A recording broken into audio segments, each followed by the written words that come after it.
మీరే భయపడకండి. దారిలో వెళ్ళినప్పుడు కుక్క అడ్డొచ్చింది. లోపలికి రావచ్చా? కుక్క నువ్వు ఎవరినన్నావరా? చెత్త నా కొడక. అబ్బా జాగ్రత్త రా. అమ్మా.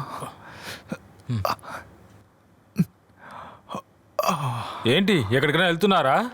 అదెందుకు ఒక అడుగుతావురా? చిన్న ట్రిప్ కాశ్మీర్ వరకు వెళ్తున్నాము. సరిపోయింది. Doctor 2 వారాలకి rest తీసుకోమన్నారు. ఓ మరి ఇంకేం సమస్య లేదు కదా? లేదులే. సరే ఓకే, మరి నేను వెళ్ళొస్తానమ్మా. ఆ? చెత్త యాదవా. ఉన్నదాన్ని వదిలేసి లేని దానికి ఎగురితే ఇలాగే అవుతుందంటారు. ఒసేయ్ అబ్బబ్బబ్బా ఎన్ని డైలాగ్స్. కాశ్మీర్లో ఇప్పుడు స్కేటింగ్ చేస్తే జాలీగా ఉంటుంది కదా, చాలా కష్టంగా ఉందా?